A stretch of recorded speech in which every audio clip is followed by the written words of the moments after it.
Yang kami hormati teman-teman media cetak, media elektronik, dan online. Saya bersama Ibu Menteri Keuangan. Ini sesuai dengan arahan Bapak Presiden, kami telah melakukan pertemuan dan negosiasi dengan pemerintah Amerika Serikat dalam rangka kebijakan tarif resiprokal. Beberapa hal yang telah dicapai selaku ketua delegasi yang diamanatkan oleh Bapak Presiden, bahwa sejak pertemuan pertama dengan USTR sampai hari ini, pertemuan dengan semua stakeholder di Amerika Serikat, baik dari pihak pemerintah, asosiasi maupun dunia usaha. Secara keseluruhan, baik itu pemerintah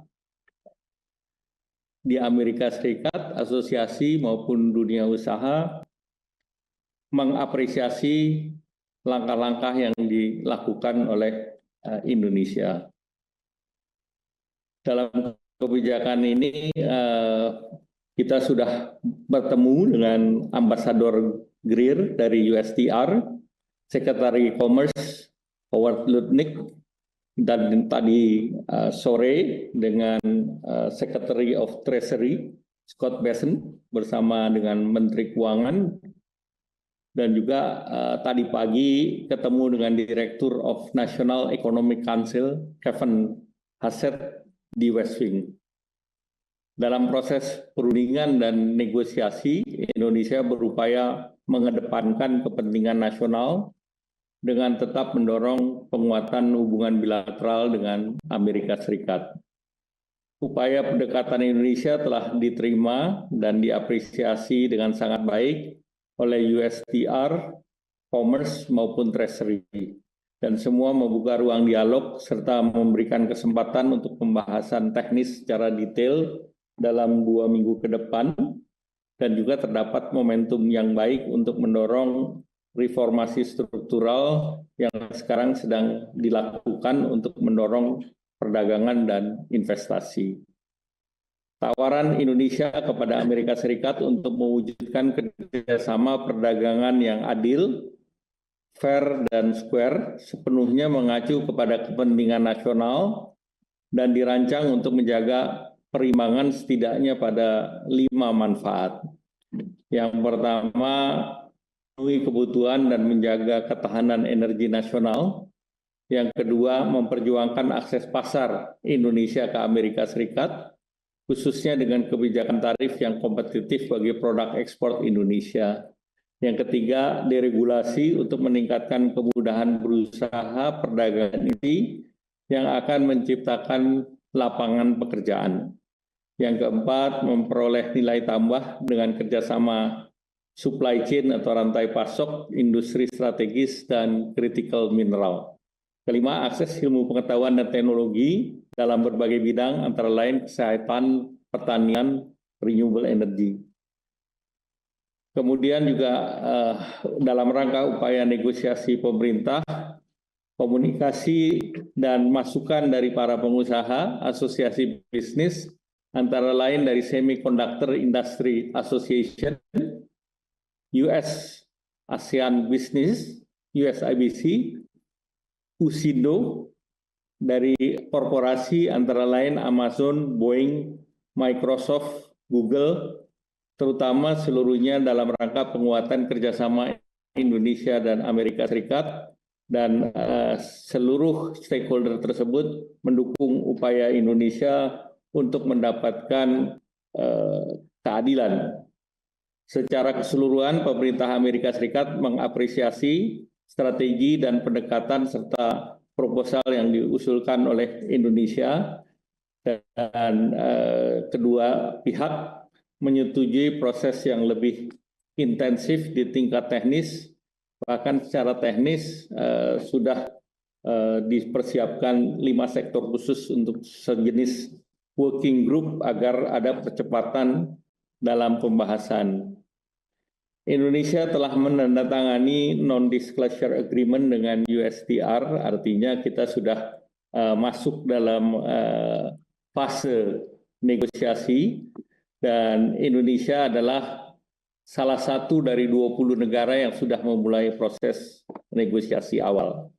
Nah, sebagai tindak lanjut, pemerintah Indonesia akan melakukan pendekatan dan konsultasi internal dengan para pemangku kepentingan di dalam negeri, berkomunikasi dengan pihak Amerika untuk melanjutkan proses negosiasi di tingkat teknis. Selanjutnya kami persilakan Ibu Menteri Keuangan. Terima kasih Pak Menko. Assalamualaikum warahmatullahi wabarakatuh. Selamat pagi untuk teman-teman media di Indonesia. Pada pertemuan hari ini, terutama dengan Sekretari BESEN, sebetulnya beberapa fokus dari pembahasan tidak hanya menyangkut bilateral Indonesia dan Amerika, namun juga di dalam proses atau dalam pembicaraan, Sekretari BESEN juga menjelaskan posisi Amerika Serikat di dalam konteks lembaga-lembaga multilateral dan posisi dari Amerika Serikat terhadap kerjasama multilateral dan globalisasi. Pada kesempatan tersebut, dan karena ini adalah pertemuan dalam occasion pertemuan G20 yang dipimpin oleh Afrika Selatan yang dilakukan kemarin malam dan tadi pagi hingga tengah hari. Kemudian juga pertemuan di dalam konteks IMF Spring Meeting, di mana beberapa kali kami bertemu dengan Scott Bessent. Di dalam forum tersebut, Amerika Serikat seperti yang disampaikan oleh US Treasury atau Pak Scott Bessent menyampaikan bahwa posisi Amerika Serikat tetap akan menjadi anggota dan sekaligus memimpin lembaga-lembaga internasional seperti IMF dan Bank Dunia yang akan juga menjadi ajang bagi pelaksanaan berbagai agenda nasionalnya Amerika Serikat melalui lembaga-lembaga tersebut. Kita dalam hal ini tentu perlu untuk terus melihat bagaimana peranan dari Amerika Serikat di dalam lembaga-lembaga internasional termasuk reformasi dari WTO yang sekarang menjadi fokus dari berbagai macam kebijakan yang dilaksanakan oleh Amerika Serikat terhadap partner dagangnya, yaitu termasuk melakukan reciprocal tarif. Tujuannya adalah untuk menciptakan, menurut Amerika Serikat, sebuah tatanan perdagangan yang lebih adil. Di dalam konteks ini tentu kita juga harus terus mempelajari perkembangan ini karena di dalam pembahasan kami, Pak Menko dengan kami tadi dalam pertemuan, Amerika juga menyoroti mengenai hubungan Amerika dan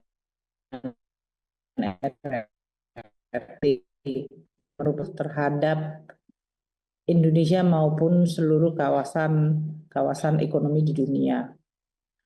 Oleh karena itu, untuk mendukung apa yang telah disampaikan Pak Menko, proses negosiasi Amerika Indonesia dengan Amerika Serikat melalui seluruh jalur yang bisa kita lakukan, baik itu tadi melalui USTR, melalui jalur Department of Commerce, dan sekarang juga dari US Treasury, tentu untuk mendapatkan gambaran yang lebih lengkap bagaimana ekspektasi dari Amerika Serikat dan proses pengambilan keputusan dari pemerintahan Amerika Serikat terhadap berbagai partner dagang mereka, termasuk dalam hal ini Indonesia.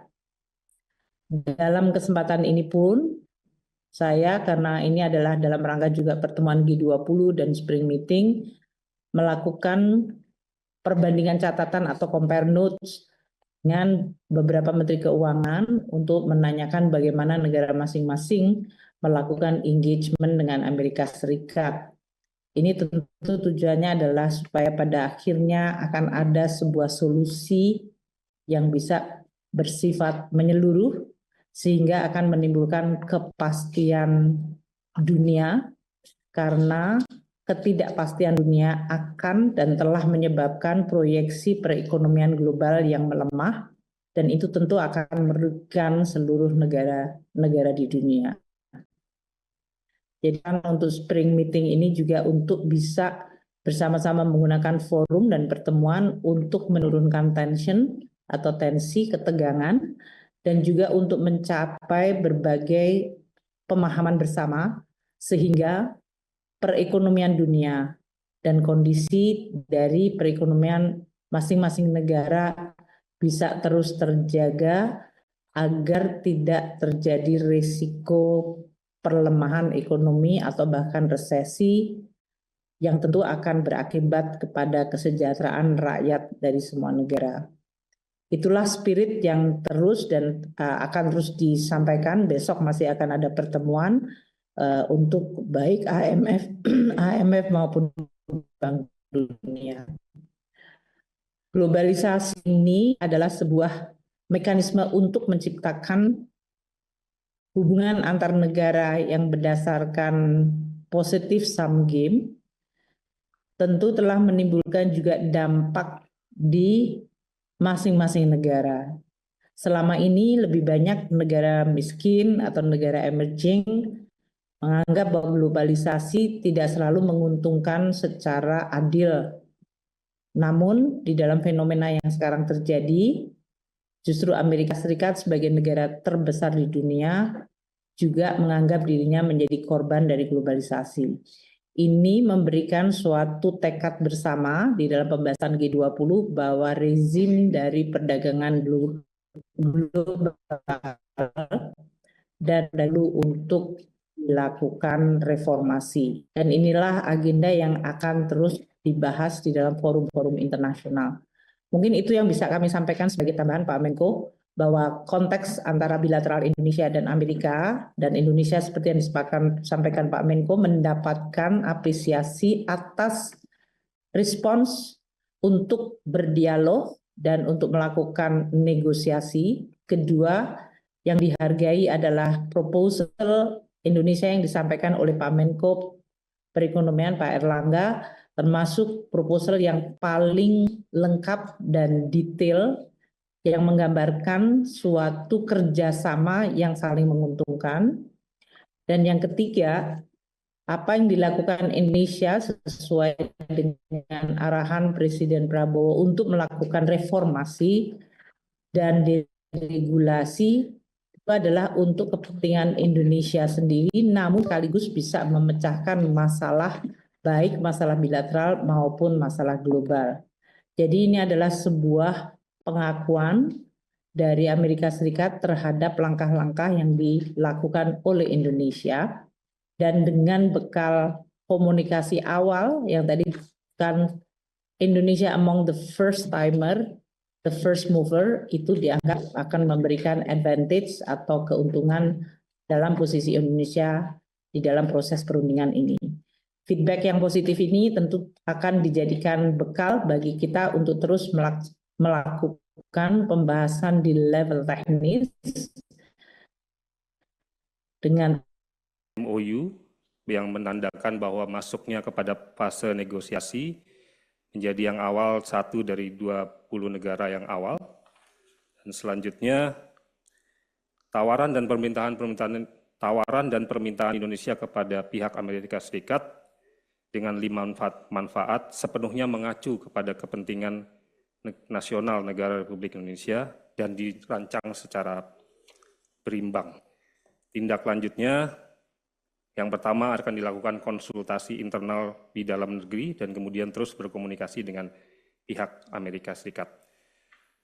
Kemudian mohon izin dari Ibu Menteri Keuangan bahwa telah dilakukan pertemuan bersama Pak Menko juga dengan Secretary of Treasury.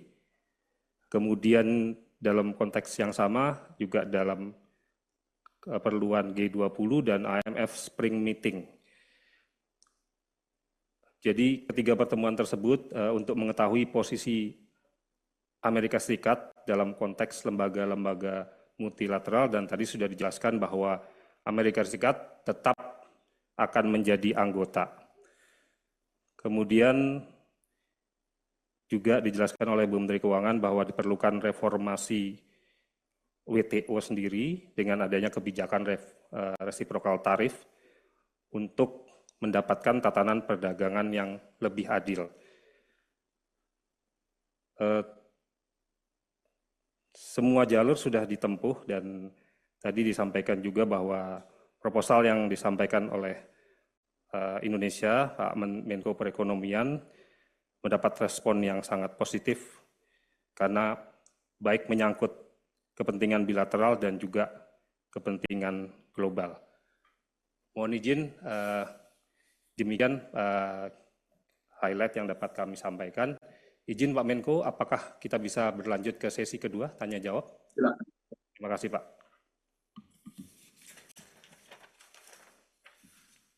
Sudah ada beberapa pertanyaan yang masuk yang kami bagi menjadi 3 termin atau 2 nanti mengingat waktu.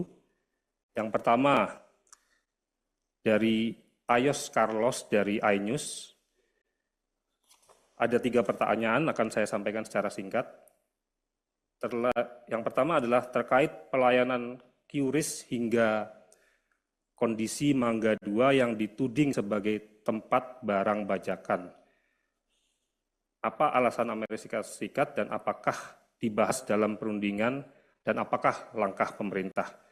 Kemudian pertanyaan kedua dari Ayos Carlos. Hal fundamental apa yang harus segera dibenahi untuk mencapai kemandirian dalam pengembangan industri nasional? Kemudian yang ketiga, dalam rangka menghadapi dampak tarif impor Amerika Serikat, pemerintah Indonesia fokus mencari pasar alternatif. Apakah boleh diupdate negara mana saja yang mempunyai peluang ekspor baru terhadap menjadi pasar Indonesia yang baru? 3 pertanyaan dari Ayos, kemudian yang kedua Pak Menko dari Stefano Reuters. Ada 3 pertanyaan juga, mohon izin. Apa saja tawaran resmi yang diajukan Indonesia kepada pemerintah AS? Apakah termasuk penambahan impor dan apakah pesawat tempur termasuk di dalamnya?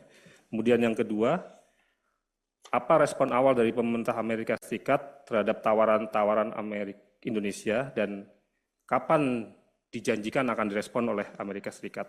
Kemudian yang ketiga adalah apa saja tantangan yang dihadapi tim delegasi Indonesia selama bernegosiasi kurang lebih seminggu di Amerika Serikat, dan apa rencana ASEAN sebagai satu grup dalam bernegosiasi dengan Amerika Serikat. Kemudian yang terakhir pada termin pertama dari Wahyu Setiawati dari BTV, pertanyaan cuma 1, rencana penambahan impor dari Amerika Serikat apakah akan berimbas ke hubungan Indonesia dengan negara lain? Dan apakah negosiasi tidak mencederai hubungan Indonesia dengan negara lain? Demikian 3 pertanyaan dari 3 media di termin pertama. Waktu dan tempat kami persilahkan Pak Menko. Pertama ya, Pak Ayos Carlos, ini terkait dengan QRIS, itu atau gateway nasional. Indonesia sebetulnya terbuka untuk para operator luar negeri termasuk master ataupun visa. Untuk di sektor kredit card itu tidak ada perubahan. Kemudian yang untuk sektor gateway ini mereka terbuka untuk masuk di dalam front end maupun berpartisipasi, dan itu level playing field dengan yang lain. Jadi ini sebetulnya masalahnya hanya penjelasan. Kedua, tidak ada pembahasan mengenai Mangga 2, ini tidak ada. Jadi bahkan kita belum bicara detail inti. Jadi ini pertanyaan yang diramaikan ini variasinya banyak. Ini seperti bahan untuk bimbingan belajar. Kemudian yang kedua terkait dengan hal fundamental yang harus dibenahi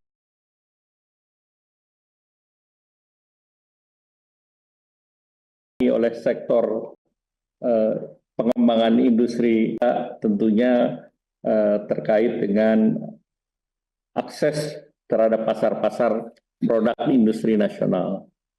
Kemudian dampak daripada tarif impor terhadap market baru, salah satunya tentu kita akan mengutamakan kerjasama bilateral maupun multilateral dengan kerjasama yang sudah ditandatangani maupun yang sedang dalam proses.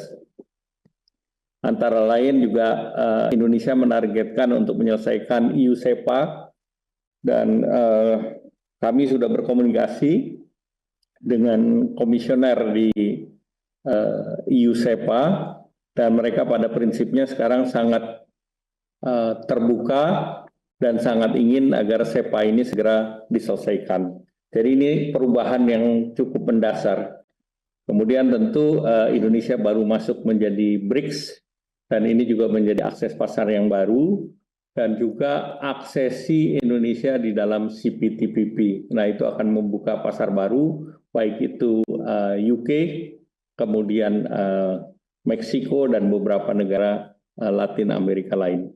Terus dari Mas Stefano, karena kita dalam proses perundingan, maka tentu apa yang ditawarkan dan apa respons itu masih merupakan hal yang dinamis, jadi bukan posisi yang statis. Nah, kemudian tentu terkait dengan tawaran Indonesia di sektor energi, di sektor pertanian, kemudian dan yang lain, ini masih dalam konteks pembahasan yang nanti rinciannya akan diumumkan sesudah deal ini dapat diterima oleh kedua belah pihak. Nah, respons awal dari Amerika tadi sudah disampaikan Ibu Menteri Keuangan, Indonesia adalah yang salah satu yang pertama yang merespons. Tentunya ada keuntungan bagi Indonesia karena ini sebagai salah satu adalah early mover advantage yang bisa menjadi salah satu referensi bagi Amerika. Kemudian tantangan yang dihadapi tentu karena ini adalah Indonesia adalah satu dari lebih dari 70 negara, sehingga tentu bagi Indonesia adalah bagaimana kita menjadi perhatian pertama. Dan alhamdulillah ini sudah berhasil kita capai dan schedule sudah dipersiapkan, bahkan Indonesia mengusulkan timeline yang lebih pendek yaitu 60 hari dan ini diapresiasi oleh berbagai negara yang kebetulan sedang ada di Washington. Kami juga berdiskusi dengan like-minded countries yang kebetulan ada di Washington dan kita share apa-apa yang kira-kira bisa bermanfaat bagi Indonesia. Kemudian dari BTV tentu kita mendorong perdagangan yang fair, adil, baik itu di level bilateral maupun multilateral. Jadi tentu ini bukan dalam tanda petik zero sum game dan ekonomi diharapkan bisa tumbuh sehingga pengalihan daripada import untuk komoditi dari negara tertentu, tentunya ada komoditi lain yang Indonesia bisa tingkatkan. Selanjutnya Ibu Menteri Keuangan silakan.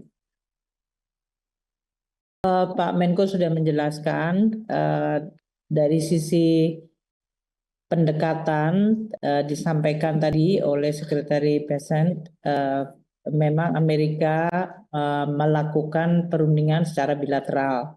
Jadi dalam hal ini tidak dilakukan dalam bentuk grup negara.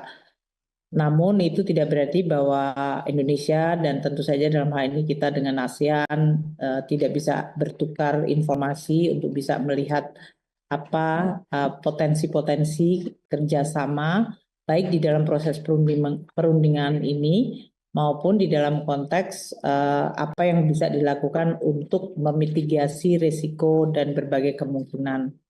Jadi dalam hal ini justru pada saat pertemuan G20 dan juga dalam pertemuan IMF World Bank ini semua menunjukkan suara yang sama, semua negara, apakah dia negara maju, negara emerging maupun negara-negara berkembang lainnya, semua mengabarkan bahwa ketidakpastian global dengan tidak adanya kepastian mengenai bagaimana hubungan perdagangan antar negara akan diatur telah menimbulkan risiko sangat besar terhadap keseluruhan pertumbuhan ekonomi dunia. Dan dengan melihat bahwa ini adalah masalah bersama, maka muncul tekad untuk bekerja sama agar risiko ini dapat dimitigasi atau dihindari. Untuk beberapa topik pembahasan seperti untuk negosiasi tadi, selain substansinya yang telah disampaikan oleh Pak Menko di dalam pertemuan tersebut, beberapa materi disambut positif, namun ini adalah masih proses negosiasi. Seperti yang kita lihat pengalaman Amerika Serikat di dalam negosiasi, terutama dengan negara-negara seperti RRT, Meksiko, dan Kanada, mereka mengcover yang hubungannya dengan tarif maupun yang non-tarif barrier. Di dalam non-tarif barrier ini termasuk berbagai regulasi dan prosedur-prosedur yang dianggap menghalangi atau tidak menguntungkan bagi perusahaan Amerika Serikat. Nah, di dalam konteks ini tentu kita nanti akan melihat apakah regulasi ini apabila akan di-remove atau dimodifikasi baik untuk bisnis di Indonesia sendiri. Karena seperti Presiden Prabowo menyampaikan, deregulasi ini adalah untuk mengurangi beban dan halangan-halangan bagi private sector untuk bisa berbisnis. Jadi tidak ditujukan untuk satu negara seperti Amerika Serikat.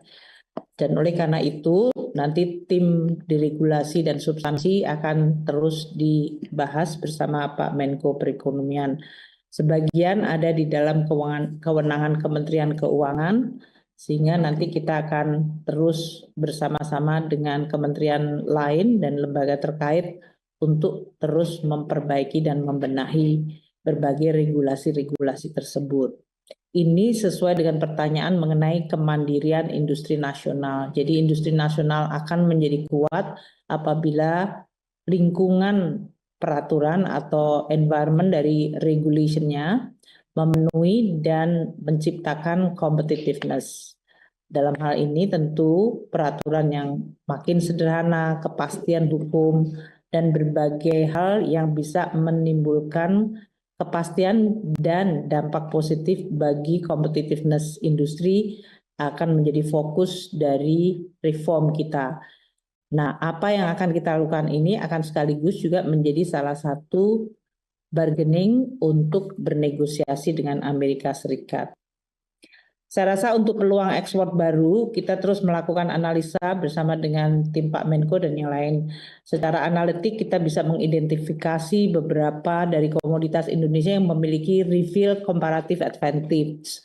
Itu biasanya secara teoritis dari perdagangan internasional menggambarkan bahwa komoditi yang memiliki RCA atau real comparative advantage di atas 1 itu berarti Indonesia relatif memiliki kemampuan kompetitif. Nah, ini oleh teman-teman di Kementerian Keuangan, baik itu di BKF, Bea Cukai, dan Pajak telah melakukan analisa dan nanti akan kami sampaikan kepada Pak Menko untuk bisa kita bahas bersama apa yang bisa kita lakukan untuk mendorong berbagai industri-industri nasional yang memang memiliki comparative advantage yang sangat kuat sehingga dia mampu untuk menembus tidak hanya pasar di Amerika tapi juga pasar-pasar yang lain. Untuk tadi yang disampaikan mengenai ASEAN secara grup, karena sekarang baru saja 2 minggu yang lalu kita juga bertemu di Kuala Lumpur untuk Menteri-Menteri Keuangan. Tadi juga Amerika Serikat menyampaikan bahwa mereka hadir pada saat seperti pertemuan Menteri-Menteri Keuangan dan Gubernur Bank Sentral. Dan mereka juga menanyakan bagaimana respons ASEAN secara grup, sehingga ini juga bisa menjadi salah satu referensi bagi Amerika Serikat untuk melihat ASEAN sebagai satu grup. Saya rasa itu yang bisa saya sampaikan, Bapak. Terima kasih, Bu Menteri Keuangan. Silakan Pak Aryo. Baik, Pak. Ada beberapa hal. Termin aja Pak Aryo ya. Siap, Pak Menko. Dr. Win, terakhir. Siap, Pak. Termin kedua yang pertama dari Ismoyo dari Berita 1. Pertanyaannya adalah terkait potensi relokasi industri ke Indonesia imbas perang dagang, apakah sudah ada investor yang berminat untuk membuka industri di Indonesia dan dari negara mana? Kemudian dari Forestia Garuda TV, pertanyaannya adalah jika dalam negosiasi kedua ini masih belum ditemukan kesepakatan, apakah akan dilakukan negosiasi kembali? Jika bentuk negosiasi yang ditawarkan Indonesia untuk Amerika diterima, apa saja permintaan Indonesia ke Amerika untuk mencapai kesepakatan? Kemudian yang terakhir di termin kedua adalah dari Arif Rahman El Sinta, terkait pertemuan Indonesia dengan RRT, apakah pihak Amerika membahas hal tersebut juga? Demikian Pak Menko. Terima kasih. Terima kasih. Dengan Pak Ismoyo terkait dengan relokasi, karena ini kan tarif ini baru akan dikenakan oleh Amerika Serikat dan dalam 90 hari itu diterapkan 10% kepada seluruh negara.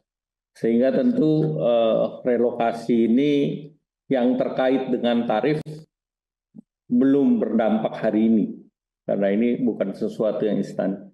Namun kita belajar dari trade war jilid 1 antara China dan Amerika, ada beberapa industri yang relokasi ke Indonesia. Nah tentu momentum ini yang terus didorong oleh Indonesia, salah satunya juga kemarin dalam pengembangan Special Economic Zone di kawasan Batang, Jawa Tengah, yang di dalamnya nanti ada two countries twin park. Jadi itu yang diharapkan, ini terlepas dari tarif, tetapi terkait relokasi itu disiapkan di sana, dan waktu itu harapannya adalah ini menjadi the new Shenzhen-nya di Indonesia. Kemudian terkait dengan negosiasi, karena negosiasinya baru berjalan di awal, tentu kita tidak mengambil kesimpulan. Jadi kita lihat sesuai dengan dinamika daripada negosiasinya, dan apa yang diminta oleh Indonesia pun, karena ini menjadi bagian daripada materi untuk negosiasi, itu belum bisa kami publish sampai kepada kedua pihak menyetujui materinya. Kemudian terkait dengan El Sinta, Pak Arif Rahman, karena kita bicaranya bilateral antara Indonesia dengan Amerika Serikat, sehingga kita tidak membahas yang terkait dengan negara lain. Terima kasih. Silakan Bu Menteri Keuangan. Ya, saya rasa saya tidak banyak menambahkan, namun karena mungkin ini ada hubungannya dengan pesan dari Amerika Serikat yang disampaikan di berbagai forum yang saat ini sedang berlangsung, yaitu bahwa Amerika Serikat memang menginginkan adanya sebuah rebalancing di dalam hubungan Amerika terhadap mitra dagangnya. Dan dalam konteks rebalancing ini, ya berbagai langkah baik koreksi di dalam negeri Amerika sendiri maupun koreksi dari negara-negara partner dagangnya diharapkan terjadi, sehingga akan memunculkan sebuah hubungan baru yang dianggap adil oleh kedua pihak. Inilah yang sekarang sedang diterjemahkan. Tentu dari yang tadi disampaikan bahwa ada tarif resiprokal yang masih berjalan, yaitu yang kemudian diberikan penundaan 90 hari, namun yang 10% masih tetap jalan. Ini juga mempengaruhi beberapa indikator ekonomi yang sekarang ini mulai terlihat, katakanlah seperti jumlah pengiriman barang antar negara menjadi menurun, dan juga dari sisi dampaknya nanti terhadap outlook pertumbuhan Ini yang mungkin perlu untuk tentu diantisipasi oleh policy maker. Saya yakin ini juga akan berpengaruh terhadap semua negara di dunia. Dari pembahasan dengan Sekretari Bassen tadi, memang disebutkan bahwa rebalancing proses ini akan membutuhkan waktu hingga 2 hingga 3 tahun. Tapi itu tergantung negara mana yang akan dan sedang akan dinegosiasikan dengan Amerika Serikat. Oleh karena itu, tadi yang disampaikan Pak Menko bahwa Indonesia mendapatkan advantage sebagai early mover, itu disampaikan oleh Scott Bessent tadi, mengenal karakter dari Presiden Trump. Mereka biasanya menghargai the first mover yang akan diberikan advantage. Itu tadi yang disampaikan oleh US Secretary. Tapi artinya pesannya adalah memang keputusan pada akhirnya ada di Presiden Donald Trump, dan oleh karena itu seluruh jalur yang dilakukan untuk kita berkomunikasi dan juga untuk menyampaikan berbagai proposal yang saling menguntungkan Indonesia dan Amerika menjadi sangat penting.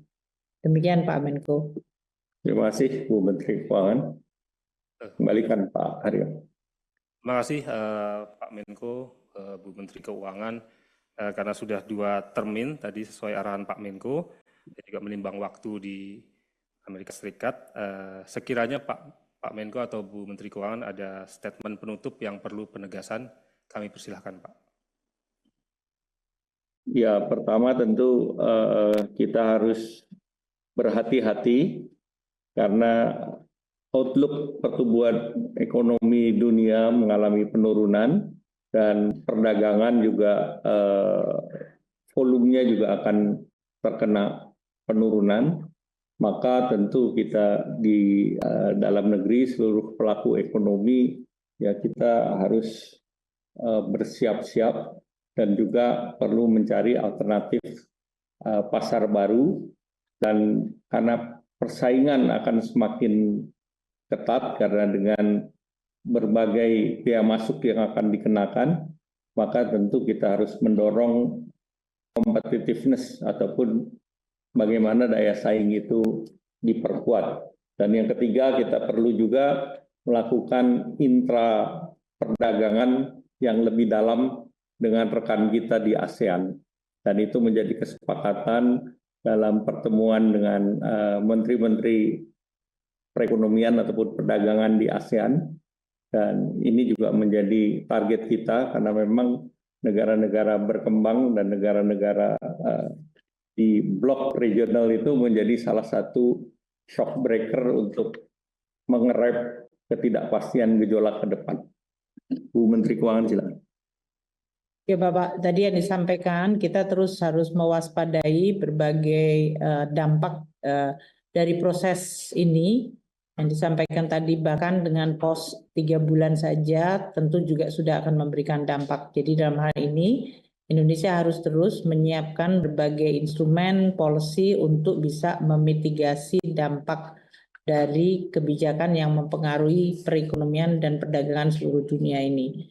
Ini satu hal, dan kalau dari Kementerian Keuangan tentu kita akan lihat dari instrumen fiskal apa yang bisa kita terus gunakan di dalam space kebijakan fiskal yang ada agar tetap bisa meminimalkan dampak dan risiko bagi dunia usaha maupun bagi masyarakat. Di sisi lain, karena ini akan mempengaruhi seluruh tatanan perdagangan dunia, Indonesia juga harus mengantisipasi tatanan perdagangan dunia baru seperti apa, dan untuk bisa menjaga kepentingan nasional, tapi pada saat yang bersamaan melakukan kerjasama. Ini sesuai dengan yang disampaikan oleh Presiden Prabowo, bahwa Indonesia harus menjalankan amanat konstitusi, menjaga ketertiban dunia berdasarkan perdamaian abadi, keadilan sosial. Dan dalam konteks inilah langkah-langkah yang dilakukan oleh kami yang sesuai dengan instruksi Presiden untuk bisa terus menjalin kerjasama dan ketertiban dunia, karena itu akan memberikan dampak yang positif bagi seluruh negara. Nah, untuk itu kami tentu akan terus melakukan komunikasi koordinasi dengan Pak Menko dan seluruh KL lain dan juga komunikasi dengan stakeholder agar kita mampu untuk terus menjaga dalam situasi seperti ini kebersamaan dan persatuan menjadi sangat penting sehingga nanti diskusi dengan dunia usaha seperti yang tadi disampaikan Pak Menko akan terus kita lakukan. Demikian kita tentu akan terus mengawal proses ini sehingga bisa memberikan hasil terbaik bagi Indonesia. Terima kasih. Terima kasih Bu Menteri Keuangan. Terima kasih teman-teman media cetak, media elektronik. Kembalikan Pak Haryo. Terima kasih Pak Menko, Ibu Menteri Keuangan. Sebagai penutup tadi disampaikan bahwa kondisi saat ini akan berdampak kepada ekonomi dunia dan perdagangan dunia sehingga para pelaku ekonomi khususnya di Indonesia dimohon untuk meningkatkan daya saing competitiveness dan juga mencari alternatif pasar dan kita akan berkolaborasi dengan di dalam ASEAN. Kemudian juga tadi Bu Menteri Keuangan menambahkan bahwa instrumen fiskal sebagai upaya untuk meminimalkan dampak dan juga kita harus antisipasi dengan adanya tatanan dunia perdagangan yang baru. Demikian kami ucapkan terima kasih kepada para narasumber, Bapak Menko Perekonomian, Bapak Erlangga Hartarto, dan Ibu Menteri Keuangan, Ibu Sri Mulyani Indrawati. Mudah-mudahan apa yang disampaikan dan juga yang dijawab dalam sesi tanya-jawab bisa memberikan manfaat buat kita semua. Kami tutup, sampai jumpa kembali dalam preskon selanjutnya. Billahi taufiq wal hidayah. Wassalamualaikum warahmatullahi wabarakatuh. Terima kasih Pak Menko. Waalaikumsalam.